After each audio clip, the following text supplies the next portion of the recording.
in the open road. I got the throttle wide open, beat on my pace. Got 100 horses between my legs. No destination, no end in sight. Just me and the open road, riding into the moonlight. On my two wheels, all that I need is white lines and gasoline. Life in the fast lane, it's easy to maintain. Just twist the throttle on back and feel no pain.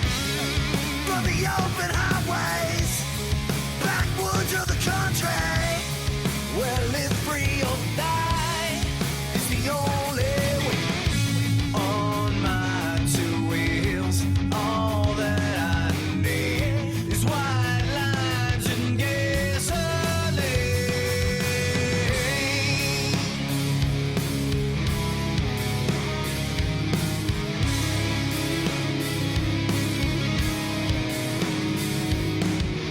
Never look back, never look back, never look back, never look back, never look back, never look back, never look back, never look back.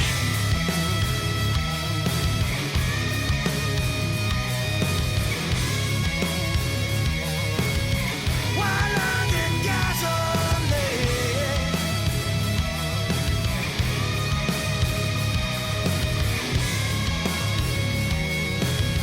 White lines and gasoline.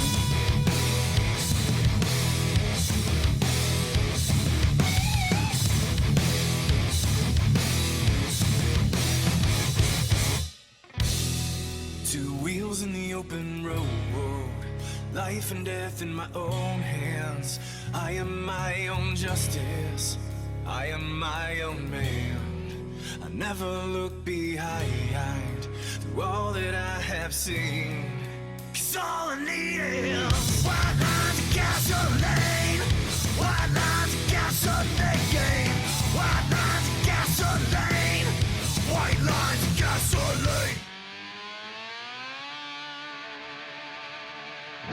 We believe in the American way, and we built this country called the USA, and we fly our flag 'cause we're proud and free, we're Americans. Red, white, and blue is our way of life. We never back down from a challenge or a fight. Nature provides, God gives the rights, we're Americans. We make up America, this amazing America.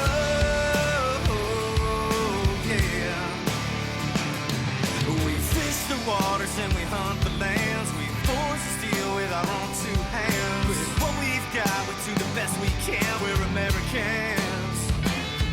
From the snowy passes to the desert sun, dogs and the horses and the trucks and the guns, mothers and daughters and fathers and sons, we're Americans. We make up America, this amazing America.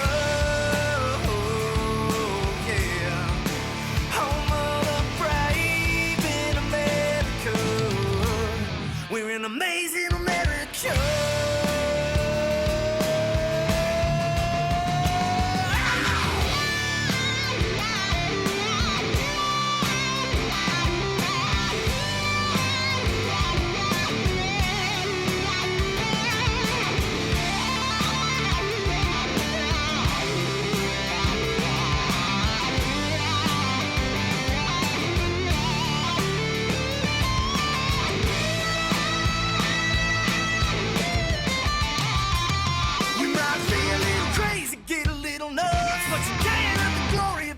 The guts, our strength, pride, and faith and trust is American. We like the wildest things that you've ever seen. We make them bigger and faster, louder and mean. And tell me, who wouldn't wanna be an American? We make up America, this amazing America.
and the twilight lies gleaming, whose broad stripes and bright stars through the perilous fights. Oh, the ramparts we watched were so gallantly streaming, and the rockets ran fast, the bombs bursting in air, gave proof through the night that our flag was still there. Oh, say does that star-spangled banner yet wave o'er the land under the free, and the home of the brave.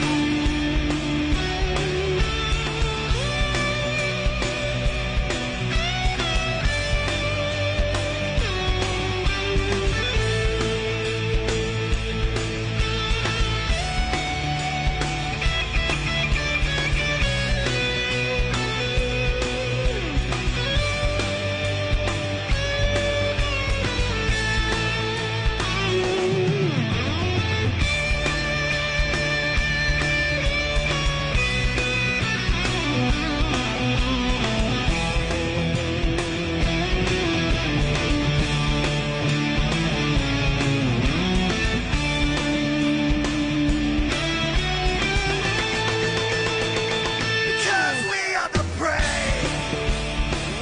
Yes, we are the brave. We'll fight to invade the name of the brave. We are the US of A. For those unaware, that flag is still there. It's our future to save. This land of the brave, the US of A. Oh, say does that star-spangled banner yet wave o'er the land of the free, and the home of the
Welcome, race fans, to the Domino's TYJ Racing Didn't Fender's Truck Series, live on All Pro Broadcasting from Concord, North Carolina at Charlotte Motor Speedway. Joining me in the booth is famous all-time friend, 2016 Denton Fender Truck Champion, Curtis Young. How you doing tonight, Curtis?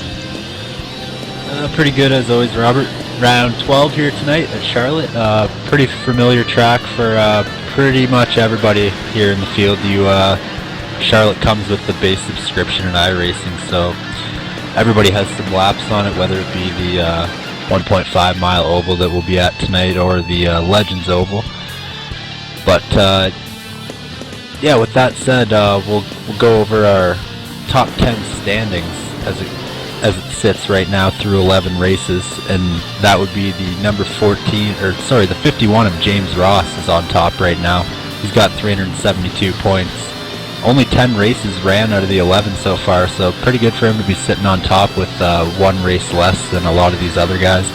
Gerald Campbell, he's in second place right now, just 3 points behind James Ross. He was our leader on top of the point board for at least the last 3 or 4 weeks, so he slips back into that second spot here this week. Andrew Kessler is sitting in third with 351 points. Vernon Margheim in the 33 is in fourth. Jack Watts rounds out your top 5 with 339 points, so just 33 points separating the top 5 drivers here right now. Judd Danielson in 6th with 332 points. Dustin Lee is sitting in 7th spot. Gary Sexton is in 8th. William Locklear in the number 4, sitting in 9th with Tyler Chalk rounding out your top 10. Thank you so much, Curtis. Fans, you are watching the AJJuniorAuto.com 200, like I said, live here at Charlotte Motor Speedway in Concord, North Carolina, being brought to you by All Pro Broadcasting. We have Michael D'Amico running the cameras here. Fans, you are very important to us. We do have a free pizza giveaway we're giving out again tonight, as we do every single Wednesday, Thursday, and Sunday nights. Make sure, fans, if you're just now watching, you click the subscribe button so that you get the notification every single Wednesday, Thursday, Sunday night, so you don't miss any races. You don't miss a chance to win your free large 3-topping Domino's pizza carryout only. We'll go over the details on that in just a few minutes. Looks like these guys are doing their qualifying right now. Curtis, who's looking good to you so far? Well, I was going to say Gary Sexton. He was at the top of the board there. Blake Griffith in the number 2 just took it away from him. But Gary, look for him to be good on the long run tonight. These trucks are going to get really loose after about 20 to 25 laps, give or take, depending on how hard you're driving them. And Gary is just one of those guys that thrives on the long run speed, so I know he won't be burning his stuff up, making sure that the truck is at least drivable for the second half of this run. And I think a lot of these guys don't really know what's coming for how uncontrollable this truck gets on older tires under these weather conditions. 78 degrees out, it's partly cloudy during the afternoon here, and 106 degree track, so it's going to be a hot one. Yes, sir, you ran quite a few laps in these exact weather conditions, Curtis. I did as well, and I did notice this truck's going to be a big handful for these drivers. It's going to be really exciting to see how they do as far as once the tires do wear. And we're going to bring up the pole sitter at this point real quick, give him a quick question or two, see how he's doing. Okay, now I got you. Blake Griffith, excuse me, great Blake. We got you in the broadcast booth here with Curtis Young and myself, Robert. You looks like you have the pole position here at a 29.396. How'd you get the pole? What do you expect for this race? I don't know. I didn't even come anywhere near that in practice, so I'm really excited about that lap. But man, the tire fall off here is crazy. It's like driving a dump truck around this place. It just pushes tight like crazy. But I hope to have a good race, a good clean race, and hopefully get another top 5 out of it. Yes, sir, Blake. We know you got some great teammates. We'll let you get back down there to them, and good luck tonight. Thanks, guys. Yeah, and with that said, if these guys can keep the tires under them for a long green run and nobody loses it, and I think tire wear is going to play a pretty big factor in this race. I mean, like, they're probably going to be going at least 3 seconds slower by lap 20, 2 to 3 seconds slower by lap 20, and it's only going to get worse from there. I mean, the truck just gets Blake said it got tight there like a dump truck, but I found it really loose in practice. So I think tight is a bit easier to drive than loose. So we'll see. I thought it was a little bit looser on the tight side. Drivers are finishing up qualifying though. Blake Griffith does get the pole. Yes, sir, Curtis. Drivers a second to grid up here. Blake Griffith in the number 2 gets the pole with Gary Sexton in the 17 starting in second place to his outside. Gerald Campbell sitting in second in our points race right now. He starts in third tonight in his number 6 machine. Tyler Chalk in the 07 starts in fourth to Gerald's outside with Giovanni Bromanti. Two young drivers starting fourth and fifth in a row there. Giovanni Bromanti in that number 89 truck. Gabriel Wood back for his third race of the season. He had a really fast truck last week and just had some bad luck, and looks like he's got another fast one this week. So good luck to Gabe tonight. Hopefully he does well, starting in the 6th position. That's Greg McClendon behind Gabriel there in the number 40, starting in 7th, with James Ross in the 51 starting to his outside in the 8th spot. Josh Boyer in the 41, brand new driver of the series this week. He starts inside the top 10 in 9th spot, and Ray Richer starting in 10th spot. William Locklear in the 4 machine rolls off in 11th, with Tim Cox to his outside in 12th. Wesley Whitfield will roll off behind them, along with Tim Rangers in the number 70. Jeff T. Martin starting in 15th tonight in the number 15 truck, and Vernon Markheim to his outside in the number 33. Judd Danielson behind him in his number 85 truck, with Mark Jackson to his outside in the number 3. Eric Stanford driving the number 124 tonight, starting in 19th spot, with Ralph Vandervorst rounding out your top 20.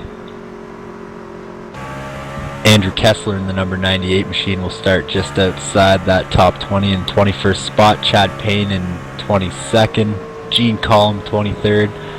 Ivan Garcia 24th in that number 72 truck. Everybody else does not take a qualifying time. That is Jack Watts, Craig Lerman, James Somke, Jeremy Crandall, Sean Kalist, and Danny Rudy rounding out our 30 truck field tonight.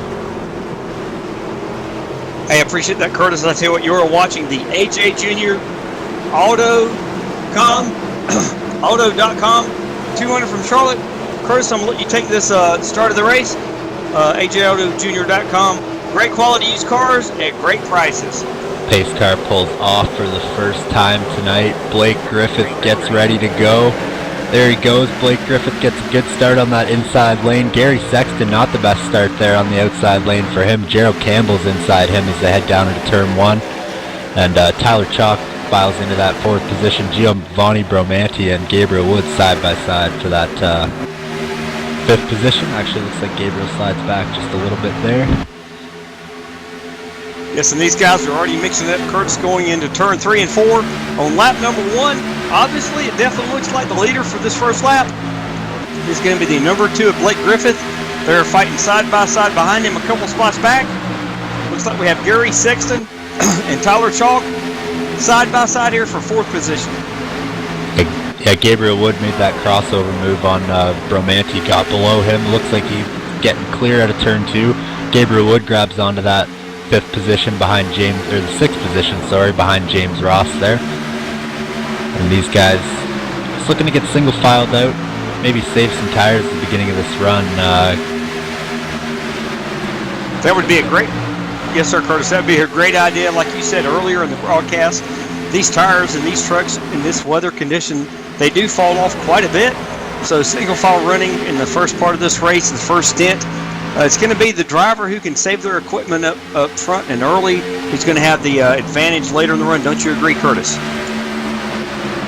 Yeah, I mean, you can see people run away at the start of this run, but I think those guys that run away, you're gonna see them get reeled back in a lot quicker than they pulled away when the tires start to wear. As we have the 33 of Vernon Markheim side by side with that number 41 of Josh Boyer. He clears him, and William Locklear in the number 4 truck follows suit. He's side by side with Josh Boyer, new driver to the Dented Fenders Truck Series this week. He's still got Locklear to his inside. He's putting up a fight on that outside line. I think the inside's going to be a lot better on these newer tires. The outside is going to be a lot better as the run goes on. So Boyer not really in the spot to pass at the moment, but he's saving his tires a little bit better while he's up there.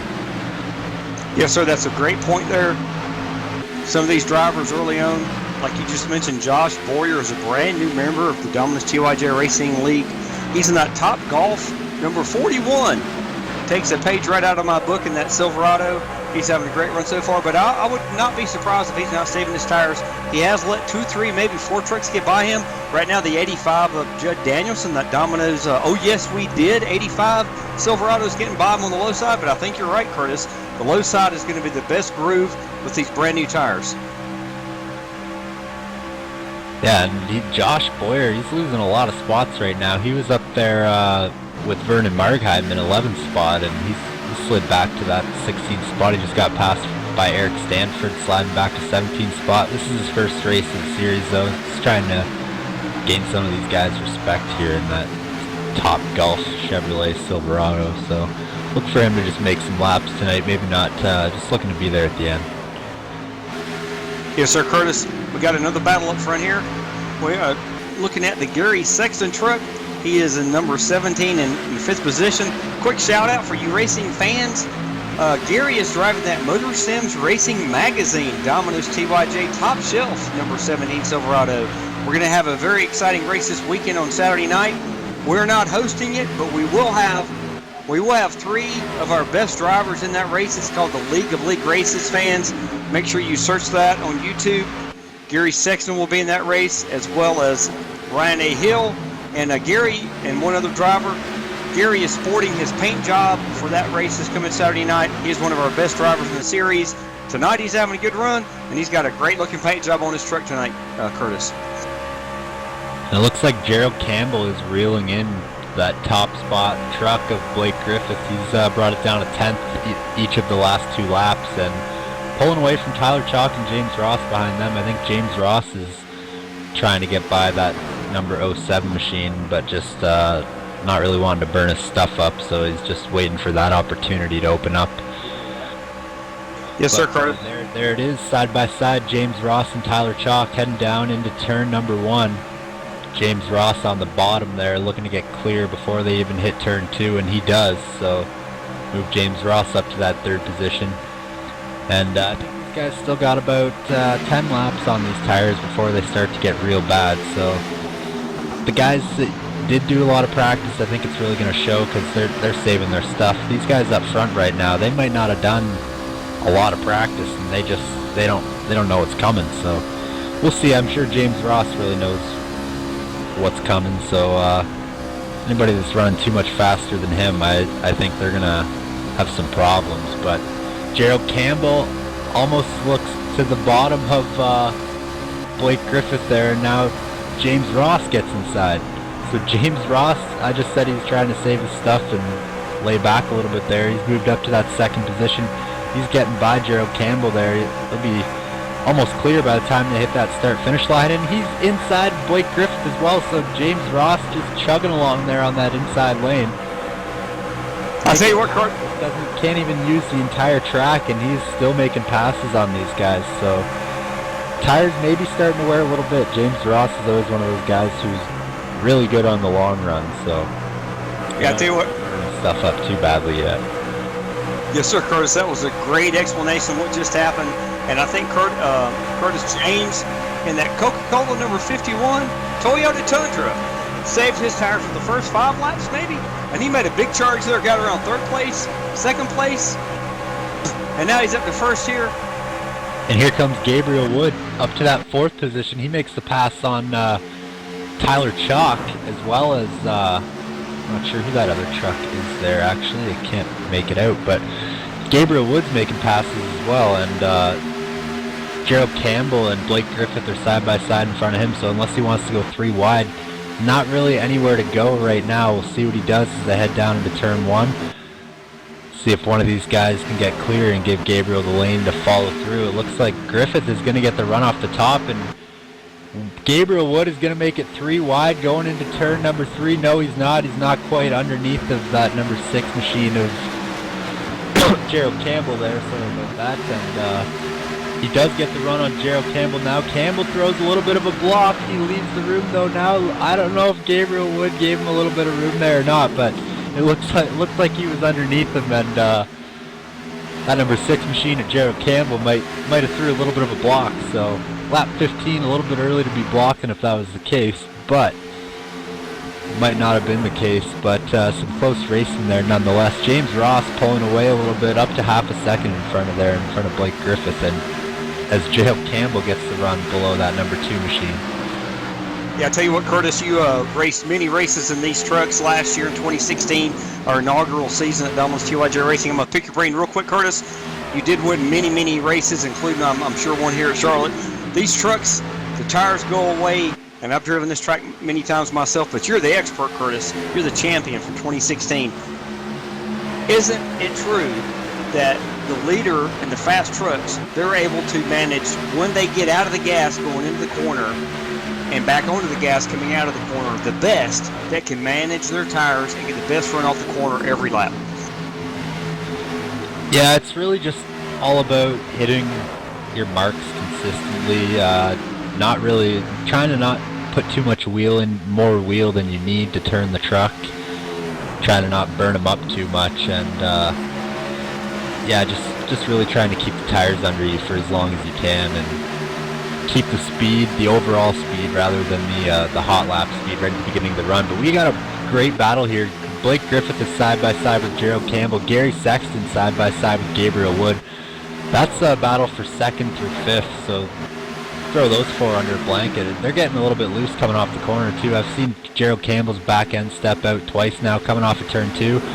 It looks like he is going to get the run that time, and Gabriel Wood follows him. The bottom line still seems to be the fastest way around, but I think these tires are getting about trashed, and I think now is where we're going to see a lot of these guys gaining and losing all of their time, or if they can even keep these. I'm sure somebody's going to end up sideways and off the track, so see if they can even keep it green flag. But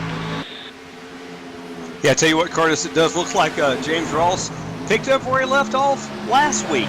He's back up to the lead, and we do want to remind you fans a couple quick things while we're in the green. You are watching the AJJuniorAuto.com 200 from Charlotte. AJ Junior Auto, great quality used cars at great prices. One other thing, fans, we want to give you the update on how you can win your free large 3-topping Domino's pizza carry-out only. Real simple, fans. You can text 919-883-7497, or if you're watching on your device, you can include the information in your live chat. We need your pick for who you think is going to win this race by halfway, which that would be lap 67. The first fan to accurately pick the winner of this race before lap 67 will win a free large Domino's 3-topping pizza, carry-out only. We do not bring them to your house in your truck, in our trucks. But this is anywhere in the United States of America. We've given away quite a few pizzas over the last many weeks. 24, 25, I think we're up to, Curtis. So we're definitely looking forward to another winner tonight. And Gabriel Wood in that number 00 Windview Chevrolet Silverado has made his way by Gerald Campbell in that number 6 truck. So Gabriel Wood showing that long run speed as well. James Ross has pulled out to a 2.3 second gap and climbing. It was about 1.9 when Gabriel got by Gerald, so still pulling on him, even though Gabriel's got a clean track now. And like I said, James Ross is just always great on the long run, and these guys still probably got at least 15 laps before they're going to be out of gas, and probably at least 10 laps until they're going to start thinking about pulling it down pit road. And tires should be getting pretty bad right about now, so look for these guys to be slipping and sliding around, looking for side-by-side battles up on the track. I see Danny Rudy actually pulling down pit lane, it looks like. Yes, he might be one of those people who's going to take advantage of short pitting. Real quick, we're going to do a Domino's driver profile for Gerald Campbell. He is in that number 35. Actually, tonight he's in that number 6 Silverado. That would be the VFW, Veterans of Foreign War Chevy Silverado. Gerald Campbell is from Sebring, Florida. His team is Aggressive Eagle. His sponsors are Veterans of Foreign Wars. He did 15 years of racing in Legends in Florida. He was the 2012 Pro Truck Champion.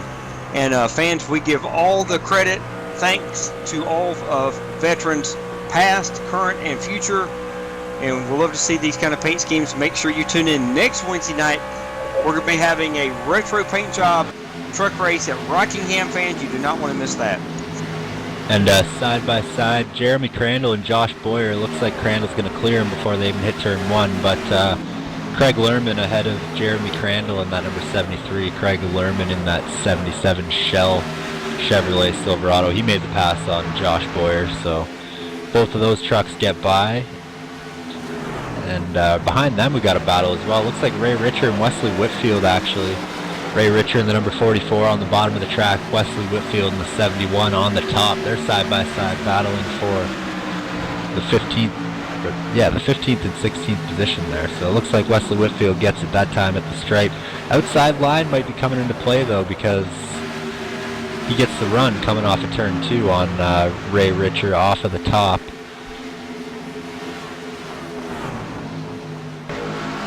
And looks like William Locklear trying to gain some ground. He's in that 8th position. Was looking below Blake Griffith in the number 2 there for just a second. Blake Griffith right on the back bumper of Vernon Markheim in that number 33 GTR Simulators truck. It looks like a little bit of a wiggle there through the middle of the center of the turn for the number 33. And there goes William Locklear to the bottom as they head into turn 3 below Blake Griffith. Sorry. Yes, sir, Curtis. I do want to do another highlight on another driver, Danny Rudy. He's in that number 37, Dan's top-notch heating and cooling Chevrolet Silverado. He came down to get those 4 fresh Goodyear Eagle tires early to take advantage of short pitting. Once this cycles out, it's going to put him in a great spot. Right now, he's running back in 30th, but we're happy to see Danny Rudy in that 37, Dan's top-notch heating and cooling Chevrolet Silverado. And Gabriel Wood's actually been caught by Gerald Campbell and Giovanni Bromanti, so Giovanni's made his way by Gabriel. Moved Gio up to that 2nd position, moved Gabriel back to that 3rd position. Looks like Gary Sexton's also made his way up beside that number 00 machine, so not sure. Yeah. Entering the pits, or if he hit the wall or something. Yeah, I see a little bit of damage on his right front fender and the right side in general of that truck, so maybe he got into the wall, we can catch it. Yes, so I just noticed Gerald Campbell, I'm not sure if he came down pit road or not, but he took a long, slow ride through the grass in the infield there, Curtis. He was able to keep it straight, no caution, and we're staying green. It sounds like the number 2 of Blake Griffith is coming down pit road, so I think the window is open, Curtis, for green flag pit stops here. Yeah, I think you're right. These guys, an even pit stop would make it about every 33 laps. These guys would want to pit. So coming up on that window, James Ross has almost a 5-second lead. You'd think some of these guys behind him are going to want to get in there before him, try and gain some of that time back. Yes, sir. I'm hearing a lot of trucks coming down pit road. The 41 of Josh Boyer. I think next time by, the 00 of Gabriel Wood will be coming down pit road. So we're going to cover some of these pit stops, fans. Make sure you get your pick in for the free large Domino's 3-topping pizza, 919-883-7497. I'm going to follow Gabriel Wood down pit road, see what kind of adjustments he makes. Tim Cox is coming in as well in the number 19 machine. Yes, sir. Looks like Gabe gets on pit road perfectly in that Windview Chevrolet Silverado. No problems entering pit road. Hopefully he is not speeding on pit road. Looks like the 76 Gene Collum gets out right in front of him in that Interstate Battery 76 Tundra. Gabe comes to a good stop in his pit box. Right side's going up. He's getting 2 Goodyear Eagles on the right side, 1 can of Sunoco Racing Fuel. Left side's going up. He's getting 2 left side Goodyear Eagles and a 2nd can of Sunoco Racing Fuel. He's off. So this is a great clean pit stop for Gabe. Yeah, but he does still have a little bit of damage on that truck, and you can't really afford to repair it under green flag conditions, so basically stuck not being able to repair any of that. I'm sure Gabe is hoping for a caution, seeing what he can get fixed on that thing and get it back up to par. I think he lost a little bit of speed when he hit whatever happened. I'm not sure that got him the damage, but he's definitely got some right side damage. And look at the closing rate though. He's a lot faster than everybody else now on those new tires. He makes his way by Wesley Whitfield, the number 71. Yes, sir, Curtis. This is a huge difference. You talked about it earlier, about a half a second a lap when you have brand new Goodyear Eagles on your truck compared to old 34-lap tires.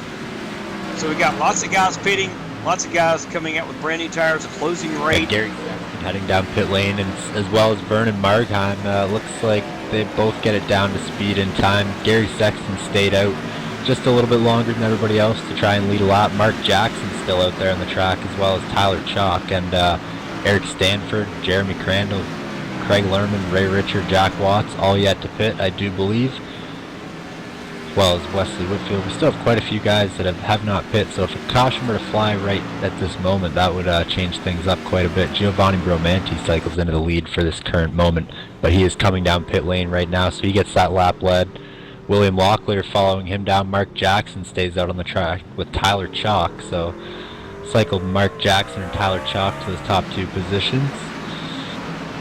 Yes, sir, Curtis. I'm following the Shell 77 of Craig Learman down pit road. Beautiful paint job on his truck tonight. Craig Learman comes to a complete stop in his pit box. Looks like the right side's going up. He's getting two Goodyear Eagles on the right side. One can. You overshot it a little bit. Sorry about that. That's fine. No problem. Yes, sir. Two left sides on the Craig Learman truck. A second can of Sunoco Racing Fuel. He sits in his pit stall for just a minute. He might be serving a penalty here. Craig Learman, the 77 Shell Silverado. He's still in his pit stall. I don't see any damage. I think he is serving a penalty. That's going to put him way back. Giovanni Bromanti, not a perfect pit stop. It could have been a little bit worse, though. He overslid his box by a foot or two there. Had to back it up into the proper position, but see where he cycles through when everybody gets down pit lane. It looks like Mark Jackson's still out there on the track. Maybe just going to run his fuel tank out, maybe hoping for a caution. I'm sure he knows that he's losing a lot of time if he doesn't get in there relatively closely to the same time that the leaders do. But that James Ross has already managed to get his way back onto the lead lap, so he's in front of Mark Jackson and gaining ground. So Mark is definitely going to be behind James when he comes back out of the pits. We'll just see how far back he ends up. Tyler Chalk, Jeremy Crandall, Jack Watts, Jeff Martin, Wesley Whitfield, Ivan Garcia, and Eric Stanford. I think they've all still yet to come down pit lane, and I think they're just, they all got to be hoping for a caution, really, or maybe they think they can make it on one last pit stop if they run every lap of every run out of there. Yes, sir, Curtis. I mean, you might be able to make it 45 laps on. Just with how the track is, you got to give it a little bit less gas to get around this place. So you can usually make it around 38 to 42. So if they could stretch it a little bit farther than that, they might even be able to shave a pit stop off, and that would make things interesting. Yes, sir, Curtis. I was just hearing in the team communication, some of these drivers are banking on one pit stop and then one more only. That would include Mark Jackson, the number 3 Chevy. Mark is from Wichita, Kansas. His sponsor is Over the Top Paints. Second sponsor is PAD, People Against Distracted Driving. He's been racing in Sim 17 years. He is a leader tonight in that Mark, great looking. Sorry, he's having a tough time with that truck right now. So these guys coming over across lap 35, he's just walking that thing through the corner. It's barely controllable. Sorry, go on with that. But yes, sir. Yes, sir. He's moving. Yes, sir. I'm looking right through his windshield. His hands are going back and forth through the corners. It's a good thing if he didn't wear that truck before he gets to pit stop. He's got 40 wins and 772 starts on iRacing, 200 top fives. He'd like to give special thanks to John Hendrick, the owner of Over the Top Paints, making some great paint jobs for these guys. Also to his fiance, Kristen Phillips. And he's going to definitely drain the gas out of this truck. Looks like he might be coming to pit road here in a minute. Yeah, I mean, he is on the edge of control in that number 3 Over the Top Paints and Designs Domino's TYJ Racing Chevrolet Silverado. He's a lot slower than everybody else out here on 42-lap old tires. Still staying out on the track here. I'm going to keep an eye on him, see exactly how far he can make it, because that's definitely got to be his strategy, is to try and shave a pit stop off compared to what everybody else is doing. But even if he can do that, I mean, the difference in between, like, it's gonna be about 10 laps per run that Mark Jackson's gonna have to be out there after everybody else. And I'm not sure if he'll be able to stay up in the lead. These guys are going a lot faster than him on new tires, and it looks like, is he coming down pit lane? He's coming down pit lane right now. Mark Jackson, he's gets it woed down to speed. 43 laps. Coming on to lap 44 is where Mark Jackson can make it to, so he'd be able to make it to 88, and then oh, that's going to be close, Robert. That's going to be real close if he can make it on one more stop. 88, that's 12 more laps to lap 100 plus 33. That's 45 laps he's got to make it on the last run. So if he can, he's got to save 1 lap of fuel somehow, some way here, and maintain the lead. We'll see what he can do. Yes, sir. You know as well as anybody, strategy, strategy, strategy. A lot of times is what wins you these races, Curtis. And he's definitely banking on that strategy. He's already locked himself in that position. He did put a whole lot of trucks a lap down, making that pit stop. A lot of them will be back on the lead lap. But nobody can predict how many cautions or if we have any cautions tonight, Curtis. Jeremy is still out there as well, so I mean he might have the fuel game a little bit better than Mark Jackson did there, and he's coming down pit lane now on lap 45, crossing onto lap 46. So I definitely think but he almost loses it heading down into pit lane there, loses a little bit of speed. That's going to slow him down about half a second or a second or two, but he definitely has that fuel game down. He can make it on one more stop for sure, and not sure if anybody else can. So Jeremy Crandall, this might be his night for saving fuel. I know he always does that and stays out as long as he can, getting a little bit of fender damage repaired there on that Victory Junction Chevrolet Silverado as he heads down off and away at a pit lane. Yes, sir, Curtis. In just a second, I'll ask you who does that turn the lead over to, but Jeremy is one of our veteran drivers. He's in that Scoops Ice Cream, like you said, Victory Junction. Dominus UIJ Racing Chevy Silverado. He is a very, very smart driver. He almost never gets calls. He almost never causes a wreck. He gets caught up in them pretty often. But who's that going to turn the lead over to there, Curtis? James Ross is out to a 7.5 second lead over Gabriel Wood. Tim Cox right behind Gabriel there in that number 19 machine. They'll be battling hard for that second position. Gary Sexton and Blake Griffith just behind them, battling for fourth. Blake Griffith's just about 4/10 behind Gary Sexton there, and yeah, looks like James Ross is stretching his lead out yet again. We've every week, like I said, these guys have a long run. You can count on that number 51 truck being up front. So Gabriel Wood, he's hasn't been able to make as many races as he wanted to this year. He was out here last week, and like I said, on the starting grid, just had a little bit of bad luck. Ended up a couple laps down and had to just almost drove his way back onto the lead lap, but didn't quite have enough time. Couldn't make it back there. Definitely had the fastest truck on the track though, and see if he can try and make any gains on James Ross here. He's got a long way to go. He might need a caution to get back up to him. These guys still got about 87 laps to go here, so 86 or 87 to go, and yeah, Gabriel's still falling back a little bit from that number 51 of James Ross. So right now it's all James Ross, but we still got, like I said, over 80 laps to go, and caution put these guys all bumper to bumper to bumper again. So yes, sir, Curtis. Thank you. We're going to go through the field real quick. We already talked about James Ross leading, and we already talked about Gabriel Wood there in the Winview Silverado. So we're going to start in third place. We've got Gary Sexton, who's making all kind of heat on the 00 of Gabriel Wood. Gary's in that Motor Sims Racing Magazine number 17. He's looking to the outside here to try to get a run around at Gabriel Wood. Hopefully he can complete that pass. Back in fourth position, we have one of our new drivers, Blake Griffin, number 2, Align JTM Motorsports Chevrolet Silverado, and he actually just got passed. Looks like Tim B. Cox and that NVIDIA Chevrolet Silverado number 19 got around him, as well as Vernon Margam and that GTR Toyota Tundra got around him. So that mixes that up real quick. He's probably saving some tires there. We do have Wesley Whitfield. He's a few laps down in 24th. We got Greg McClendon. Love to see Greg in the race tonight. He is driving that Blaze Pizza Chevrolet Silverado, that number 40 truck. Great looking paint scheme. We'd love to have all kind of different sponsors in our races here at Domino's TYJ Racing, including other pizza companies. Blaze is a great pizza company. Matter of fact, I cannot wait to get my first taste of a Blaze pizza. I've just got to find one close to where I live here in Raleigh, North Carolina. Looks like in 9th place we have Eric Stanford in that 24 or the 124 esbilliards.com Tundra. He's in 9th. 10th we have Gio Bramante in that DGR. Fans, if you're wondering, that stands for David Gilliland Racing. This young man, Gio, races in real world for a real NASCAR driver, former NASCAR driver, David Gilliland. He's in the number 89 in 10th position. Jed Danielson made his way up to 11th in that Domino's Oh Yes We Did 85. Mark Jackson looks like he's at 12th in the Domino's TYJ Racing Over the Top Paints, number 3.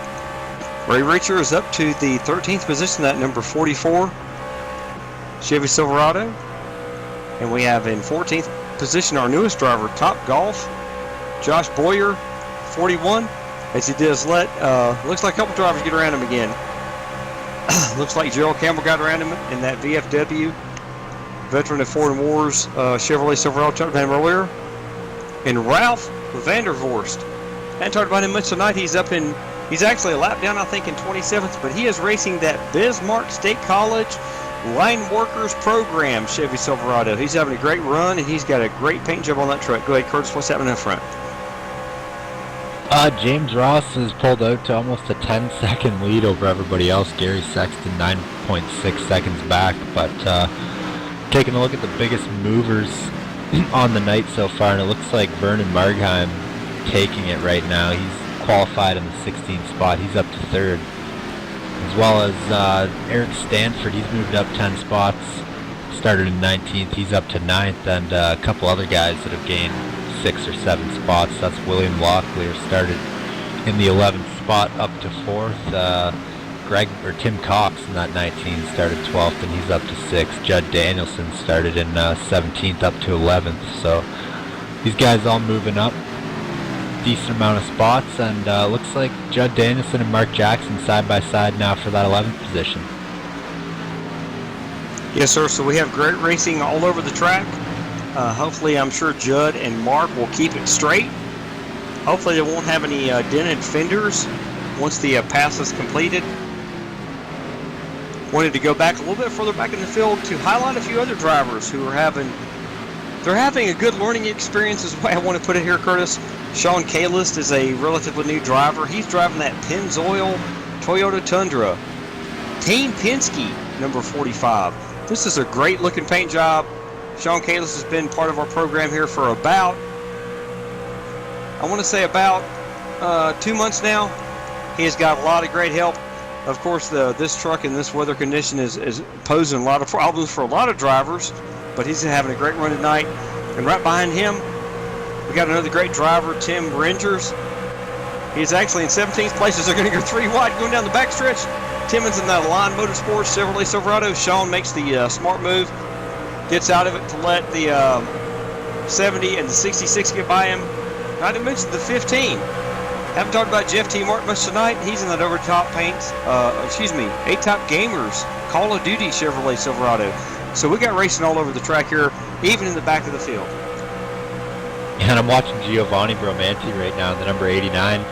Same thing as, Mark Jackson on that last run. Just walking it through the corners sideways, just getting real loose, and he's holding on to that 11th position right now. He's got Judd Danielson behind him, but Mark Jackson up to that 9th position.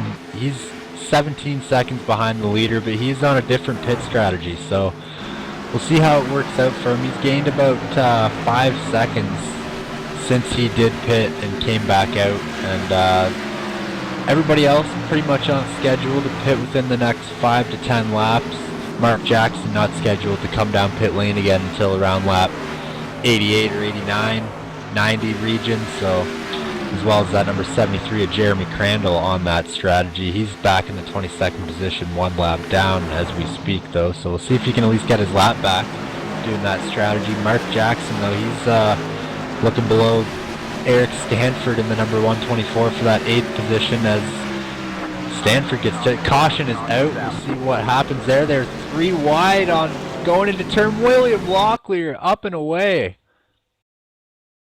Yes, sir, Curtis. We'll get the replay pulled up real quick here.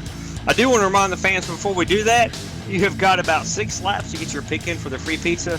You could text 919-883-7497. If you're watching the live chat, you can also text your winner before lap 67.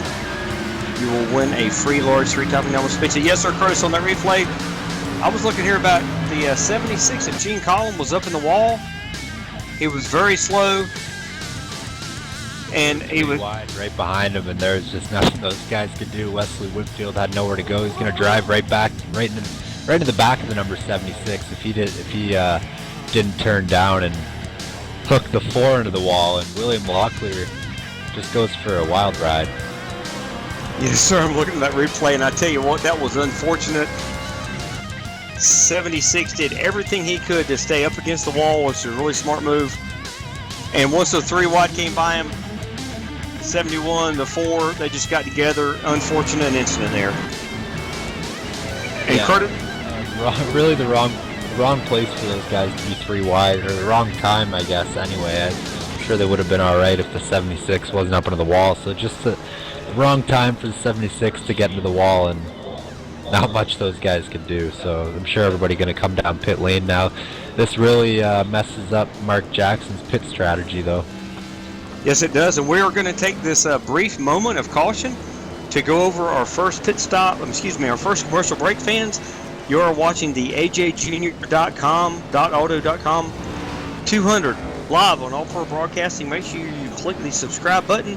Fans, AJ Junior Auto. Great quality used cars at great prices. We'll be right back.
You're watching All Pro Broadcasting with Freedom Track. Hey, this is Garrett Smithley, driver the number 0 JD Motorsports Chevrolet, and you're watching All Pro Broadcasting.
Welcome, race fans, back to the Domino's TYJ Racing Dented Fenders ajjunior.auto.com 200 live on All Pro Broadcasting from Charlotte Motor Speedway in Concord, North Carolina. Joining me in the booth tonight, of course, is Curtis Young. We've had our first caution after 62 laps so far, Curtis. We had pit stops. What did you see on the pit stops? Everybody came down pit road, and the pace car, pretty much everybody came down pit road, and that pretty much reset the pit strategy. All these guys are only going to have to make one more stop if we go green flag. Pace car is off, though. We're back green flag racing. James Ross gets into the, gets down into turn 1 pretty well, and Gary Sexton gets a pretty good jump on the outside. He holds on to that second position, and everybody pretty much single filing out. I was looking down the back stretch there, and I didn't see anybody side by side. So these guys looking to maybe just single file out and then get the run on. I see Blake Griffith actually making a pass on Andrew Kessler. I heard Blake Griffith over the radio say that he got stuck on pit road when that caution came out, so that put him back all the way to the 17th position, and he was one of the faster trucks here tonight. He qualified on the pole, so he knows how to make his way around the track. We'll just see what he can do in traffic, as he's going to have to make his way through a lot of it. He's behind 72 of Ivan Garcia now, trying to get that run off the top side. And in front of them, Jeremy Crandall and who is that? 37 machine. Yeah, that's Danny Rudy in the 37. 37, sorry, I don't have his name written down here for some reason, but yeah, Danny Rudy is side by side with Ivan Garcia in the number 72, and looks like Ivan Garcia looks to get clear as they head down into turn 3. The 45, that's Sean Kalis up on the top of the track there. Yeah, a couple laps back, Curtis, the 89 of Gio Bravante, he hit the wall really hard, but he kind of pancaked it perfect right into the wall. He lost about a dozen positions. He was another smart veteran driver. Actually, he's relatively new to the series, but he's a great driver. Kept it up against the wall, and like I said, he lost those dozen positions, but we do stay green. Yeah, I saw Bromanti get up into the wall and scrape it a little bit earlier on in the run. Not enough to really damage the truck, but I knew he was flirting with that outside wall, and yeah, I guess he finally just pushed it a little bit too hard, lost a couple positions, but we'll see what Gary Sexton can do. He's got a gift with that caution. He's 10 seconds back, and got the gift of the caution. He butted him back up to the back bumper of that number 51, so they're going to have 2 fuel runs here, 1 pit stop if we go green flag. Sexton is being hounded by that number 33 of Vernon Markheim, though, trying to look to the bottom as they head down into turn 3, showing him the nose a little bit in the mirror, pulling out, and behind them we have Tim Cox and Eric Stanford bumper to bumper. Stanford in that number 124 tonight. He's usually in the 24, but when we had that special event for Zach Duba a couple weeks ago, Zach Duba's buddy Tyler Roberts wanted to run the 24, and I think Eric just never had time to repaint his truck there, so he's running the 124 for the time being. He's up inside the top 5 right now, and looking to move on up. Yes, sir, and that's actually my mistake there, but he's having a great run. And we also got Mark Jackson up to 6th position. I think Mark stayed out on that first fuel run. He drained his tank basically, one of the last trucks to pit. It looks like it did work out pretty well. He's up to 6th. Gabriel Wood, he was in the top 3 earlier tonight. He's in 7th. Judd Danielson having another great run in 9th. Greg McClendon, he's in that Blaze Pizza Chevy Silverado number 40. He is up to 8th. Love to see him pull out a top 5 finish, or even a top 3, maybe even a win for Greg. Gerald Campbell, he took 2 trips down through the grass earlier in that first run. After pit stops, actually was the second run through the grass. He's up to 10th. So we got a lot of great drivers up front, including Ray Richer. We mentioned him earlier. He was driving that Pro Auto Service Chevy Silverado. So Ray's having a good run again tonight. And I'll tell you what, these trucks and these drivers are putting on a great show for the fans. Obviously, the window has closed to get your pick in for the free pizza. We'll give you an update by the end of the race. Just a quick reminder, we're going to stay right here with you while we're having green flag racing. You are watching the AJ Jr. auto.com. 200 live on All Pro Broadcasting. Fans, make sure you click the subscribe button. That way you get all the alerts for all the races on Wednesday, Thursday, and Sunday nights with Domino's TYJ Racing. You will never miss a chance to get your free pizza.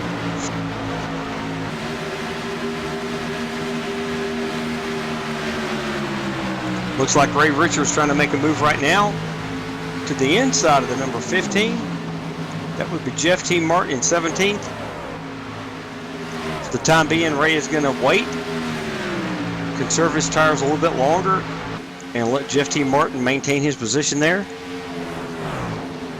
And I'm looking at Judd Danielson right now in that number 85 machine. He is pulling on Gabriel Wood in that number 00. So Judd's up to the 8th position, looking to grab that 7th position from Gabriel. And see, Judd might have found something here. I know he's probably got a lot of laps at Charlotte here in this truck, but the weather conditions always change it up every time. I mean, and here comes Gerald Campbell below him. So Judd Danielson's trying to figure out a way to get a run on Gabriel Wood, but he's got Gerald Campbell trying to make a move on him. So maybe Judd is just going to let Gerald by and try to follow him through. But I don't know. Trust me, sometimes letting somebody by and trying to follow them through just isn't the best idea. Just last weekend, I was at the track and real racetrack. I let somebody by, figured I'd follow them through the next car, and I just got absolutely pile driven. So you got to watch what you're doing. I don't think you should ever really let anybody by after having that happen to me. But Judd Danielson holding strong on that outside line with Gerald Campbell, trying to make that bottom line work. It looks like the top line might have came into play here tonight for sure. They got about 17 laps on the tires, and I know around lap 18 to 20 these guys were still passing on the inside, so I'm not sure if the track is just rubbered in a little bit better. But Judd Danielson trying to make the pass on Gabriel Wood there on the bottom line. Gabriel Wood holding the hunt strong on the top there. I can hear Judd Danielson's getting a little bit frustrated trying to get by him. He knows the top line's the way to be, the place to be, and he got the run on the bottom there, so he's going to have to work hard to get by him there. Looking to get clear coming off of turn 2. I tell you what, yes, sir. It's not going to pull up to the top wall yet. He's giving Gabe lots of room, so Gabe is going to get one more crack at it. Looking for that crossover move as they come out of turn 4 from that number 00, and it looks like he's there. So Gerald Campbell is almost there on the number 00, Gabriel Wood. So close racing. Judd Danielson does hold strong on that outside line there. Gerald Campbell side by side with the 00, Gabriel Wood as they head through turn 2. Thank you, Curtis. And up front, we've got a battle for second, third, and fourth position. We got Gary Sexton in 17. He just got clear, although he had a lot of heat from the 33 of Vernon Morgheim, and the 3 got by him. That would be Andrew Jackson. Mark Jackson. Mark Jackson, excuse me, I'm thinking the presidents. Anyway, they both got, it was a gaggle while you were talking there, Curtis. I was watching it, and they all had a move on the 17 to Gary Sexton. They smartly checked out and let the 17 have that position, and they're back single file now. But I want to go back to Judd Danielson, that number 85 Domino's. Oh, yes, we did truck. He is one of our cleanest, smartest drivers. And yes, I have to be a little bit honest with you. He is a staple of Domino's TYJ Racing, and it looks like we're getting off spin. Oh, Gabriel Wood goes around. Yeah, I just saw that as I was getting ready to talk. We're going to pull that replay up for you real quick here, fans. It looks like... Go ahead. Yeah, sorry, Robert. It looks like Greg McClendon got a little bit... I'm not sure. Gabriel Wood looked like he just got a really good run off the top. And Gabriel Wood not too happy. It looks like Greg McClendon might have clipped the grass, comes straight up into Gabriel, spins him around. It looked like Gabe might have been alright, but just clips the 98 there and gets a little bit more damage than he had before. Heavy damage for the 40, and it's an unfortunate incident for these guys. 40 just got a little bit loose and then ended up getting drilled by, oh, that was Jack Watts. He just came in and absolutely plowed him. Yes, sir, I'm looking at that. It definitely looks like the 40 of Greg McClendon. He just got his left side tires in the grass. We saw that happen a few years back with Dale Earnhardt Jr. I think it was at Charlotte. Completely destroyed the front of his car. In this particular case, it just made Greg McClendon a little bit loose. He tried to correct, just doing what you would do as a good driver, trying to maintain control of your car. He kind of overcorrected, got right into the left rear of the 00, who was just in the wrong place at the wrong time there, spun him around, and everything was on from there. Bad luck again, strikes the number 00, Gabriel Wood. I mean, he's going to be back to that 16 spot now. He's going to have some damage to get repaired. I'm not sure exactly how bad it'll be, but I mean, it's like about the third time in the third race that Gabriel Woods brought a really fast truck out and got involved in a wreck that wasn't really of his doing, so can't be too happy at the moment, but that's racing, and we'll see what happens here. Everybody's coming down pit lane. James Ross leads him down. Gary Sexton behind him. Mark Jackson's made his way up to third. And James Ross has just been checking out on the long run pretty much every time. So, I don't know.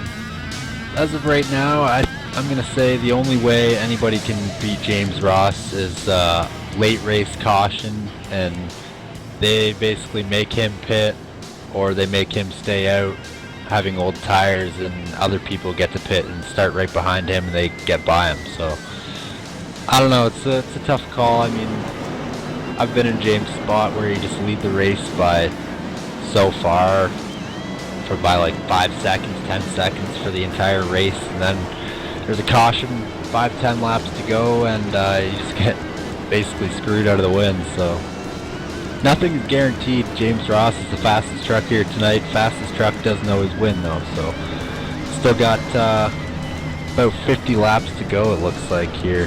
47 maybe. As we are here under caution, coming on to lap 89. Riding around here on lap 88. 87, sorry. Coming on to lap 88. Yes, sir. So, Curtis, from this point on, do you think anybody can make it all the way without stopping again? No, I don't think so. I mean, well, it'll be close, actually. They went down pit road on lap 86, I believe, 85. These guys are saving fuel under caution here. We'll be back green at lap 88, 89. That's about 45 laps to the end. I think it's doable, but they're going to have to save some fuel. There's no way they're just going to be able to go as fast as they can go for the entire run. So this could be a fuel strategy race. We go green to the end, I'm almost guaranteeing it will be, actually. Yes, sir. Yes, sir. We're going to do our favorite segment here at Dominus 2xJ Racing with All Pro Broadcasting, Curtis. We're going to do our first, maybe our only, Crank It Up segment here, Curtis. I'm going to let you take us here for the restart. Obviously, what that means, fans, is you're going to see some thrilling sound and pictures on your screen. Make sure you hook up whatever you're watching to the biggest sound system in your home. Go up to the man room real quick, plug it in, crank up that subwoofer because you want to see this, fans. Lights are off atop the Mustang pace car. James Ross, been our leader for most of the night here. He qualified in 8th position, but made his way up during that first fuel run to the lead and hasn't looked back since. Mark Jackson starting on the outside line for this restart. Pace car will pull off, and we will crank it up here for a couple laps. Green flag, green flag.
Alright fans, I hope you enjoyed that Crank It Up segment. I would love to have you listen to that. The whole rest of the race, it was much more entertaining than Curtis and myself. But we do have to fill you in. We have Tim B. Cox. He is up to 3rd place. He qualified all the way back in 9th.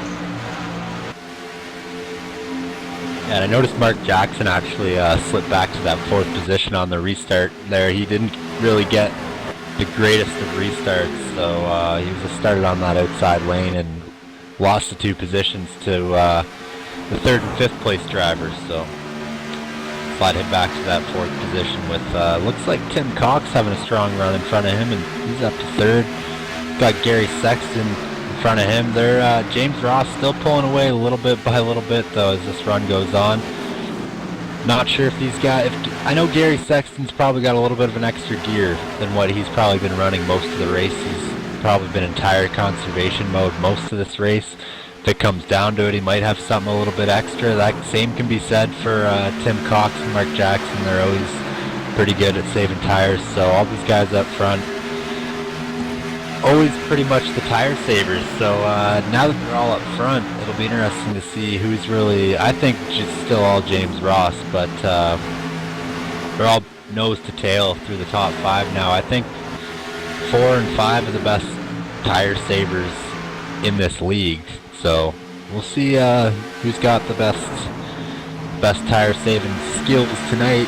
It's looking like James Ross, he's still pulling out bit by bit, like I said, and Tim Cox is trying to get below that number 17, and Gary Sexton is ahead down the front stretch, down into turn number 1. Yes, sir, Curtis. It looks like Gary left the inside lane open. Gary's going to battle back on the outside in that number 17, but it looks like he might actually be passed by the 19 and the 3 of Mark Jackson going down the backstretch here. He might actually, like you just said, be saving his tires for later in the run, because if we go green here, you want to have a little bit of Goodyear rubber left in your truck for the last 10 laps. Yep, and yeah, I know a lot of these guys, they're just, yeah, after about lap 20 on the fuel run, which we are coming up on about lap 8, 9 on the fuel run. These guys got about another 10 laps before the truck starts getting really bad, but they also got, some of these guys might have to make a pit stop, so you could see them, if they don't think they can make it, pit anytime and have a pretty solid truck for the entire rest of the race. So I'm not sure exactly what these guys' situation is on fuel, how many of them are going to have to save, but I think yeah, the more you can save right now, the better off you'll be. If there's another caution, great. If there's not, I don't think you can make it to the end just running, like I said before, just running as fast as you normally can. I don't think you can make it, so. I tell you what Curtis said is exactly where the crew chief and the spotter make their money. The crew chiefs on all these trucks, they're running the calculators like no tomorrow. Because we have had a tendency to be a green flag race tonight. Doesn't mean we will stay green, but if we do, what do you have to tell your driver if you're the crew chief? What do you have to tell your driver to save fuel to make it to the end? Because I'll tell you one thing, we got a lot of new players in the race tonight. We got a few guys up front who hadn't been up front before, like Mark Jackson started in 18th, he's in 3rd. Eric Stanford started in 19th, he's up to 5th. We've even got Werner Margam in that number 33, started 16th, he's up to 7th. Judd Danielson started 17th, he's up to 8th. These drivers are going to have to make a decision, and they're going to be listening to crew chief. How much fuel can you save me these first 25 laps on the fuel run here? And some guys are going to make the best decisions. Some guys are not going to. Obviously, if you want to split this run in half, come down pit road with about 25 to go, get 4 fresh Goodyear Eagles and enough fuel to get you to the end, you're going to have a fast truck, both segments. That could be what happens. Yeah, and I think, I don't know, James, like, the faster you drive, the more fuel you are burning. So, I mean, James Ross, he might get a lap or 2 less than a lot of these guys on a tank of fuel.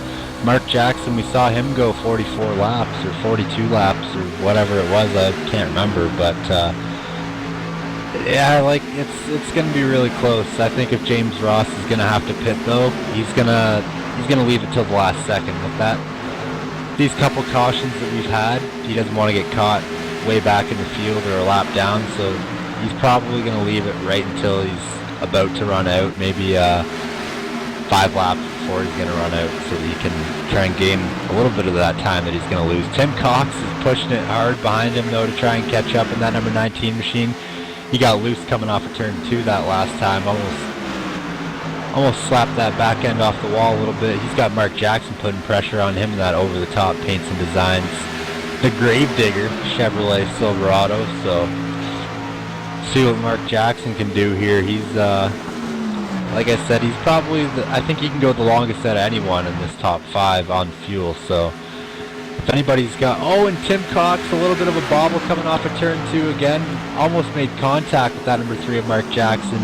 Jackson gets clear for that second position as they head down to turn 3, and Jackson gonna set his sights on James Ross now.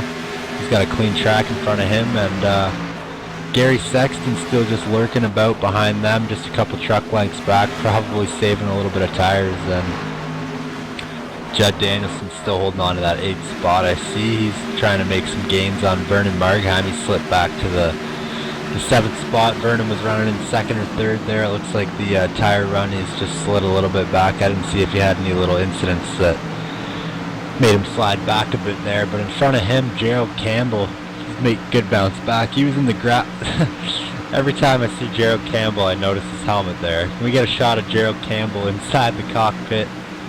That blue helmet with the face on it. It's always cool to look at.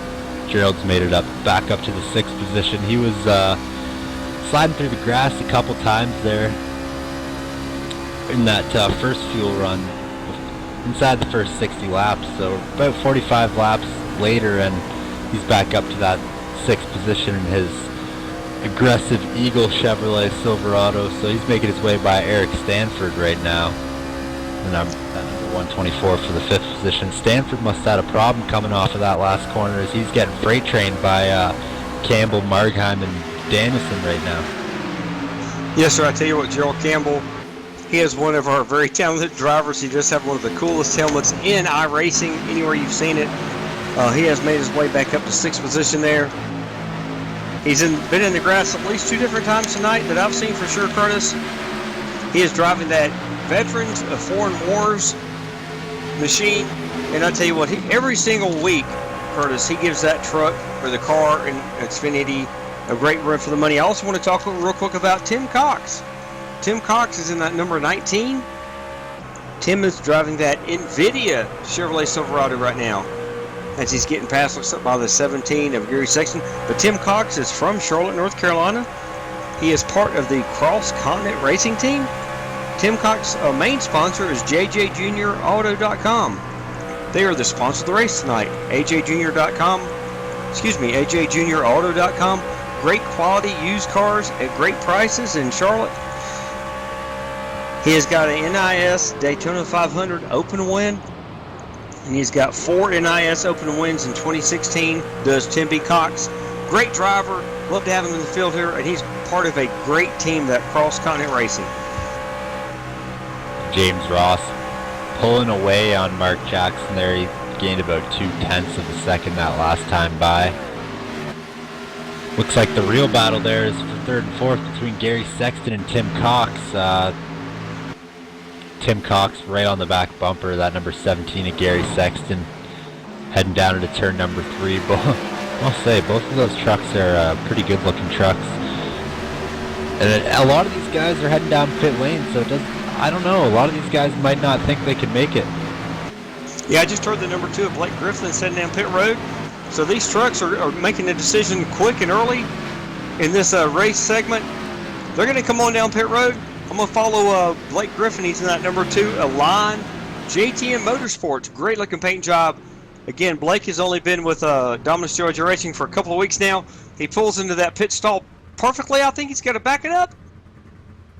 No, he's perfect in his pit stall. Gets 2 right side Goodyear Eagles, 1 can of Sunoco Racing Fuel. I think that's all he needs for the end of the race. But he is getting 4 tires, left side tires going on. So Blake Griffin, as well as I think his teammate, I just heard from Tim Rangers in the number 70, JTM Motorsports, was coming up here right now. So these guys, Curtis, they are making a gamble here with fresh tires to still win here. It's going to be really exciting. Yeah, and I don't know. I think there's going to be a couple people trying to make it to the end here. I just heard Gerald Campbell on the radio. I think he got to run a little bit of a suspicious run on that number 17 of Gary Sexton. Sexton was driving down the straightaway, let off the gas, so a little bit obvious that he's saving fuel. But so Gary Sexton, I think, is going to try and make it to the end here. A lot of these other guys, I'm not so sure. I think, Curtis, we just had a lead change for the lead. Looks like Mark Jackson in that number 3 over the top paint's got around the number 51 of James Ross. So is James Ross saving fuel here? Gonna let Mark Jackson get around and get a little bit of a draft for these last. Looks like we got about 30 laps to go. I'm not sure any of these guys can make it. Yeah, 21 laps. Sorry about that, Curtis. 21 laps. to be honest, yeah, I wasn't watching the 51 truck there. I didn't see if he had any sort of bobble, but I mean, that's fuel saver sounds like the right call, and to me there, the reason why Mark Jackson closed the gap so quickly there and got by. Maybe Mark Jackson knows how far he can go on fuel though, so maybe he can just drive a little bit faster, saving that fuel. Well, he's got the spot on James Ross now, so we'll see if both of these guys. I think now if these guys do end up having to pit, one of these guys who pitted here 5 or so laps ago, they're going to be the big winners in this. And I'm not sure if these guys are going to be able to catch back up when they realize they're out of fuel and they've ran a bunch more laps on the track than the other person has before pitting. So we'll see how it works out, but right now looks like James Ross is just leaving a couple truck length gap behind that number 3 of Mark Jackson. Yes, sir, Carter. Sorry, behind Gerald Campbell's 3 seconds back of James Ross in the 3rd position. So I think these guys are going to have to, Gerald Campbell, Eric Stanford, and Gary Sexton are going to have to definitely stay on that fuel saving strategy in order to get the win, and hope that it doesn't work out for the 3 and the 51. Yeah, I was just going to tell you, Curtis, and you just mentioned them. We got going through our top 12 or 11 that are on the lead lap within competition or biting distance. We got Mark Jackson, James Ross, Gerald Campbell. Those trucks are about 3 seconds apart.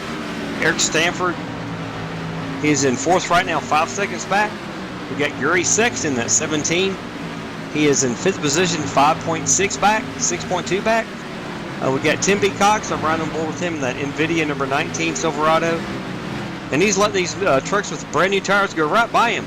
So these trucks in the top 6 at least, I would almost include, looks like Tyler Chalk in that number.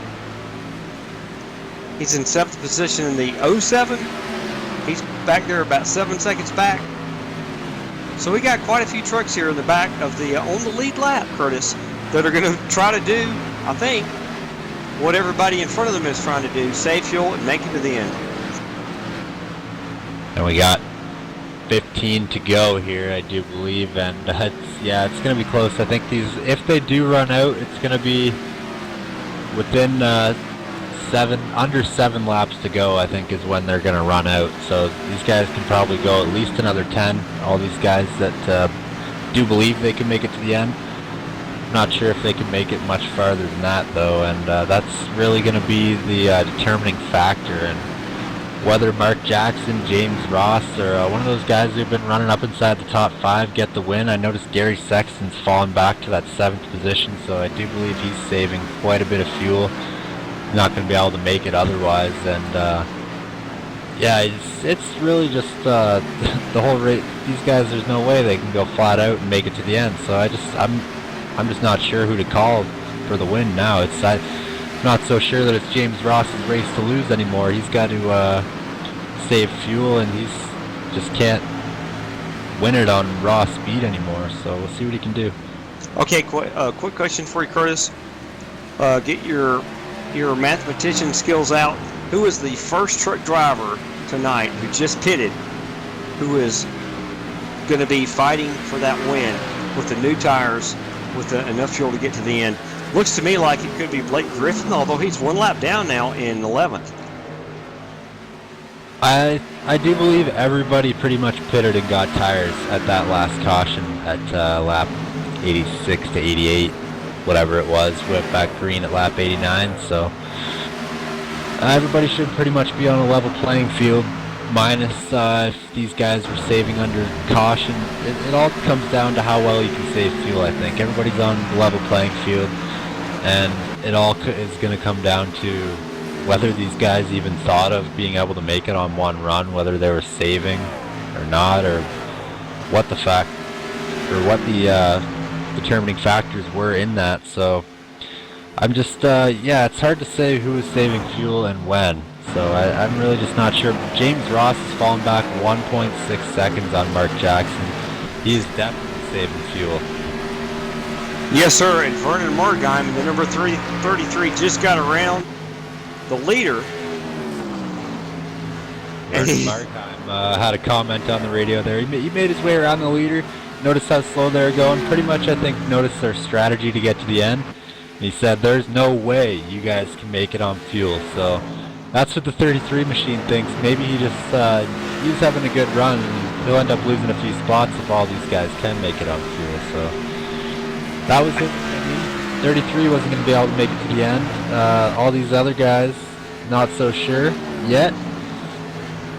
Yes, sir, Curtis. I'm riding on board right now with Vernon. I'm going to go back one more spot to Mark Jackson on board. He is a leader. Obviously, his tires are worn out. As we can get a camera angle on the inside cockpit of Mark Jackson, he is trying to keep this truck out of the wall, save as much fuel as he can, and stay in front of James Ross. Like you said, James is 3 seconds back. Third place, Gerald Campbell has moved up to third. He's 7 seconds back right now. So I tell you what, if we do not have a caution, and I hope we do not, this is going to be an incredible strategy play here. And Curtis, it's hard for me to tell by looking how much fuel Mark is saving, but I can definitely tell by the steering wheel he's battling that truck in the corners. Yeah, I honestly, I think Mark was probably going pretty hard in that first run, and he made it 43 laps or something like that, and he's probably doesn't think he has to save that much. That 8 laps to go this time by, Blake Griffith makes his way around that number 3 machine of Mark Jackson to get himself back onto the lead lap. I don't think he's going to have enough time to get himself back up in position to contend for the win, but James Ross has fallen back 5.8 seconds, so really he really doesn't think he can make it on fuel.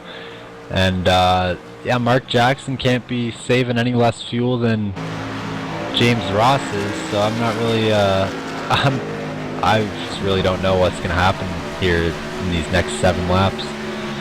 I tell you what, Curtis, this is exactly why you fans, you want to be watching Domino's TYJ Racing Wednesday night, Thursday night, Friday night at 8:15 p.m. Eastern, live on All Pro Broadcasting. Make sure you click that subscribe button. That way you get the alert every time the race comes up. You don't even have to think about it, and you get your chance to win the free pizza. And this strategy is incredible here. I tell you what, Curtis, the picks were closed off back on lap 67, so it'll be really exciting to see if these leaders who are stretching on fuel can make it. And it's going to be really exciting to who wins that free pizza tonight. And I tell you what, Curtis, this is one of those races where it looks like 71's up in the wall. Yeah, it looks like Craig Lerman and Tim Rangers making their way by Mark Jackson. I'm keeping an eye on that number 3 machine in the 51 of James Ross to see if they're going to have to pull it down pit lane here inside this last 5 laps. Mark Jackson crosses over on 5 to go, and it's going to be a close one. Yes, as we look right now, he's got a 5.7 second lead in front of James Ross. So at some point in time, these drivers who are trying to stretch it on fuel, like James Ross right now in the 51 Coca-Cola machine, he might be thinking, okay, it's time for me to pick it up a little bit. try to make my way closer to the number 3 of Mark Jackson. So hopefully if he runs out, I can get the win. And Mark Jackson, I just saw him letting off on the straightaway there. Not sure if he's out. I don't think he'd be out. He would have came down pit lane if he was going to run out. He's smarter than that. And yeah, I don't think James Ross, he's putting on the heat. He's gained almost a second since we talked about him a lap ago. So he's turning on the heat. He knows he can probably make it to the end now, but I think he might have saved a little bit too much fuel. Not too sure. Mark Jackson, 3 laps to go. Still keep an eye on him to see if he can make it. All the drivers out there on the track that are trying to make it on this last tank: Mark Jackson, James Ross, Gerald Campbell, Tyler Chalk, Tim Cox, Eric Stanford, Gary Sexton. Basically everybody inside your top 7 right now is on that strategy to stay out. Mark Jackson is walking that thing through the corners again, getting real loose. I'm sure the weight of the truck is just getting thrown all over the place with he's probably clutching it through the corners, but popsicle sticks are in the air for Mark Jackson. 2 laps to go. Can he make it? I'll tell you what, Curtis. Brought the gap down to 3.7 seconds, but it's not going to be enough, I don't think, unless Mark Jackson has not saved enough fuel and he's going to run out. Number 3 of Mark Jackson is going to come around and take the white flag. Gerald Campbell is out of fuel. Gerald Campbell's out. Somebody got into the wall. 71 of Wesley Whitfield gets into the wall, almost brings the caution out. Gerald Campbell's out of fuel, so he'll not finish in the lead. So that leaves us with the top 3. Looks like Mark Jackson. James Ross has cut the lead to 3 seconds. Tyler Chalk has moved up to 3rd. About 4.5 seconds back. I'll let you walk us through this final lap here, Curtis. And here comes Mark Jackson out of turn 4. It looks like he might be out of fuel. He is losing speed, but he is going to take the checkered flag anyway. Mark Jackson out of fuel, and the winner here tonight. He plays the pit strategy perfectly, and James Ross going to bring it home. James Ross actually looks like he ran out of fuel, finishes 3rd. Tim Cox grabs onto that 2nd spot.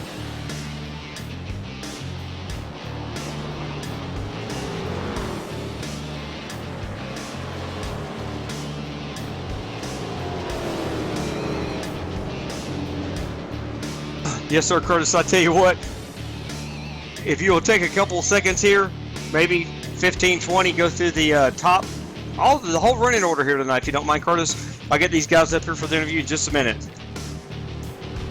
And a fuel mileage thriller. Mark Jackson takes it here from Charlotte Motor Speedway. Tim Cox in the 19 finishes in 2nd. Mark Jackson is absolutely thrilled. They can hear him down there, freaking out all the way up here from the broadcast booth. So yeah, Tim Cox in the 19 makes the pass on James Ross. James Ross ran out of fuel on the last lap and slides back to that 3rd position. Eric Stanford finishes 4th. Vernon Markheim finishes 5th. Ray Richer finishes 6th tonight in the number 44. Tyler Chalk, he runs out of fuel on the last lap, and that number 07 machine finishes 7th. Gary Sexton 8th. Jeremy Crandall 9th. He makes his way back onto the lead lap, and good job by him. Judd Danielson finishes 10th. Blake Griffith 11th. Jeff T. Martin rounds out your lead lap drivers in 12th spot in that number 15 machine. Gerald Campbell runs out of fuel, unfortunately finishes lap down. Ralph Vandervorst 14th. James Somke 15th. Craig Lerman 16th. Tim Rangers 17th. Josh Boyer 18th, Jack Watts 19th, and Chad Payne rounds out your top 20. Wesley Whitfield in 21st, Sean Kalis finishes 22nd, Gabriel Wood finishes 23rd. Unfortunate evening for him, as fast as a truck as he had. 24. Ivan Garcia finishes 24th in that number 72 machine. Greg McClendon 25th. Andrew Kessler 26th, Danny Rudy 27th, Giovanni Bromanti 28th, William Locklear 29th, and Gene Collum rounds out your field tonight.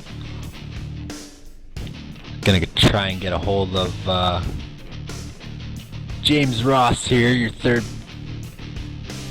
Looks like we have caught up with James Ross here in the number 51 truck. James, dominant performance all night. You've led the most laps by far. Had the fastest long run truck by far. Comes down to that last run, and comes down to a fuel strategy game. You just couldn't get the job done. You were holding on to second place there, ran out of fuel, coming onto the final front stretch there, and lose second position there. Tell us about your race. That's got to be a little bit disappointing to not get the win after that.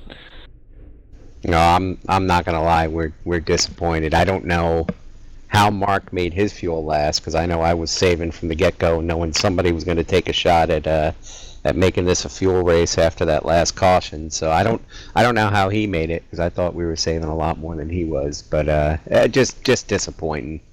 You know, knowing now. I mean, if I knew then what I know now, I would have just run it out and taken a splash in 2 and taken my chances. But nobody likes fuel mileage races if you enjoy racing, but I thought I made the right call to get us what we needed, and it just didn't work out tonight. Yeah, it's got to be a little bit frustrating having the fastest truck all night and having it come down to that. I definitely thought you were saving a little bit more fuel than he was. You lost a lot of time to that number 3 machine on that last run just from trying to save fuel, and the 3 machine still is able to make it. He actually ran out coming onto the front stretch just as you did, but yeah, you had that lead on you, so he was able to hold on to it. But I mean, is there anything different, like you said, other than just coming down pit lane for a splash that you think you could have done to maybe get that win? Yeah, obviously that wasn't the winning move tonight. I mean, we took the winning truck and sabotaged ourselves. So, yeah, I mean, that's the only other thing I could have tried. I mean, I don't know with the time lost on pit road if I could have made it up. I'm going to lose sleep over this one tonight for sure. All right, James. Well, it's not victory lane where we normally see you, but it's still a top 3 finish. Nothing to really hang your head over. Who would you like to thank here for helping you get up there? Well, first off, I got to thank you guys at All Pro Broadcasting, doing a great job. Michael with the cameras, and you and Robert announcing here. I got to thank Domino's TYJ, Dented Fender Racing League. Always put on a good show. Of course, my buddies at Aegis, the whole team there. Got to give a thanks out to my wife Leslie, my son Jimmy and Brooke for giving me the time to do this every week. I wish we were thanking them for a lot more, but you take the good with the bad, and this is going to go down as a bad one for us. All right, James. Well, you come into the race tonight with the points lead. You're going to leave with the points lead, so not too bad of a week, but still disappointing nonetheless that you don't get the win, I'm sure. Good luck to you next week. I'm not sure if we'll see it on the track. I do believe it's a special event, non-points race for the Dented Fenders Truck Series, so we'll see you out there hopefully, and we'll see you tomorrow night. And I think Robert has caught up in on pit lane with our second place finisher of Tim Cox. See, I didn't. Tim Cox, sorry for bringing you up here. Congratulations, Tim. I tell you what, you had another great run. I tell you what, you and your team continue to impress. You yourself in that number 19, you had a great run. Started 12th, finished second. Were you able to do anything different to save a little bit more fuel to get this win tonight? Well, hindsight's always 20/20. I actually saved a little bit too much there. I actually ran out the middle of 1 and 2, coming, so I coasted right back to the line. But let me tell you, Robert, this thing was a handful tonight after about 15 laps, especially on that last run there. It's pretty cool to drive these cars, though, in this slick conditions. Yes, sir. Give us a quick shout out with ajjuniorauto.com where the fans can go and a little bit more information. Yeah, AJ Junior Auto is just a small little car lot out of Charlotte, North Carolina. We sell anything from 2010 all the way up to the new 2017. So if you guys are ever in Charlotte, tell them to swing on by and look us up. Yes, sir, Tim. Thank you so much for that. And who would you like to thank for the second place finish? I'll tell you what, you're knocking on the door. Not going to surprise me at all to see you get a handful of wins before the season's over. I'll be up there eventually, but I want to thank Gary Sexton. He actually opened my eyes to that little fuel strategy there. He said, if we probably top off here or either save a lot, we could make it from here. So, he really opened my eyes to the second place tonight. Yes, sir. I tell you what, you have got a great group of teammates, Gary being one of them. And again, congratulations on the second place finish. I'm sure we'll see you tomorrow night, and for sure next Wednesday night at Rockingham for that no points special event race.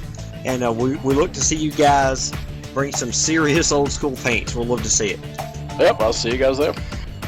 All right, thank you, Tim.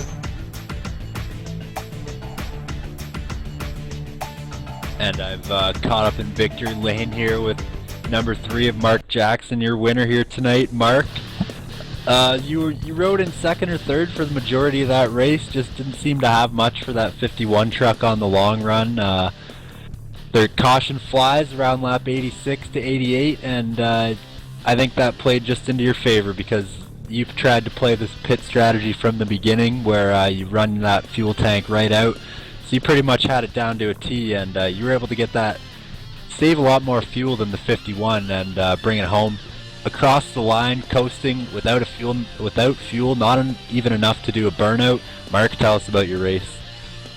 Yes, Curtis. Oh man, woo! Absolutely. Just, I can't believe I made it. I mean, that first run we had before the first caution, I started in the back and I was being conservative, and I went so long before taking fuel. I seen some of the guys short pit, and I thought, well, I'm just going to ride it out and hope for a caution. That never materialized, so I just ran it as long as I could and pitted and got tires and came back out. We went green, then we got that first caution. And when I came back out, we were up in a position to put ourselves in the front. And so we rode, and then when the last caution came out, I said, I think I can make it from here if I play it right. And man, it worked out for me. Yeah, it sure did. I mean, James Ross, he has no idea pretty much how you made it. He thought he was saving a lot more than you were, and he ended up running out before you did, actually. He ran out in the middle of turns 3 and 4, so he just wasn't able to get the job done here tonight. But another thing, do you think that you would have had anything, if that didn't happen and we just ran the fuel to the end, or there wasn't that caution around lap 88, sorry, do you think you would have had anything for James Ross? Well, I don't know if I could have run hard enough to be as fast as he was. In the beginning, the truck was tight for me, and then towards halfway through the fuel run, it got really loose. So I had to be a little conservative with it, not to wreck. So I don't know, man. Those guys laid down some hella fast laps up there, but we tried to keep the truck under us, stay out of trouble, and it paid off. It definitely did. I was going to comment on that halfway through the fuel run. You were pretty much just walking it through the corner almost sideways, so good job hanging on to that for the majority of the fuel run. I know it was after lap 20, that truck was definitely a handful, so you get your second win on the Dented Fenders truck season here tonight. Your 6th top 5 in 9 races, so looking good so far as you guys head into week 13 in 2 weeks' time. Rockingham special next week, and we'll see your classic paint scheme, and we'll see you tomorrow night, actually, the Top Shelf Series races. And so yeah, well, congratulations on your win here, Mark. We'll let you go and celebrate, but before we do, anybody you want to thank? There is. I want to thank my sponsor, Over the Top Paints and Designs, John Hedrick over there, painting up these awesome race vehicles for me. I want to thank my 89-year-old mother. She's up there watching in the stands right now, and she loves to watch us do this. And thank my fiance Kristen and my team, Southeast Motorsports. And another shout out to you guys doing the broadcast and putting the race on at Domino's. Incredible series. I love racing here, and appreciate everything you guys do. We're just really fortunate to be a part of this deal, and we'll keep on keeping on, man. Really appreciate it. Yeah, real quick, Mark, I did want to mention we do have a free pizza winner. And Mark, can you guess who that might be tonight? Well, if I had a wild guess, her name would be Kristen. That is a very wild and a very lucky and a very educated guess. Yes, sir. Kristen picked you from the beginning of the race to win the pizza, so hopefully she'll let you share in that large 3-topping Domino's pizza this weekend, carry out only. Congratulations on that. Congratulations on the win, Mark, and we'll definitely talk to you soon. You can bet you. Thank you, guys. Thank you, Domino's. And those guys over at the Domino place, you know, we paid them a visit over at Dover. So we're going to bring them a little video and show them some highlights of the win. They were like, really, really, really, check this out. It's like they're all high-fiving. So they're really excited about it at the local Domino's down here. We get to go in there and do some more bragging. And just thank you guys for doing it, man. So, yeah. I don't know if I'll get any of that pizza this time because Andrew's favorite pepperoni, and Mom's starting to like it too. Just want to give another shout out to Mom. Love you, Mom. Thank you, Domino's Racing, and thank you, Robert and Curtis, and all you guys do. Appreciate it. Thanks so much, Mark. And congratulations on the win.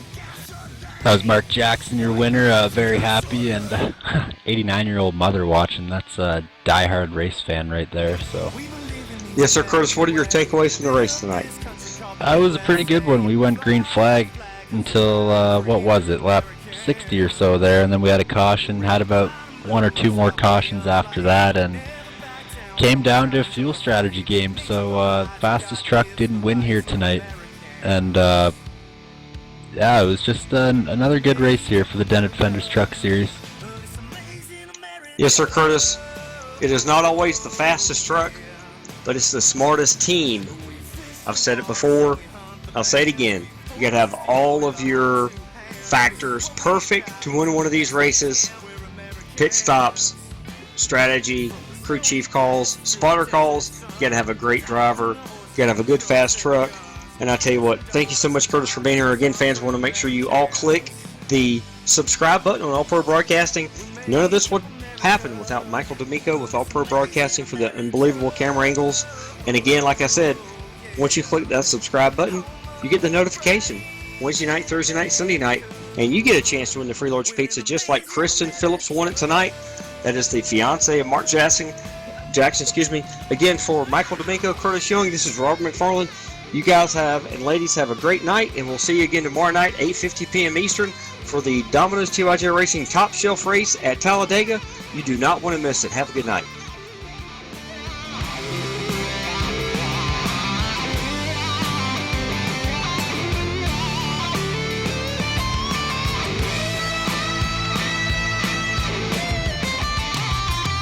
You might be a little crazy, get a little nuts, but you can't have the glory if you ain't got the guts. Our strength, pride, and faith and trust is American.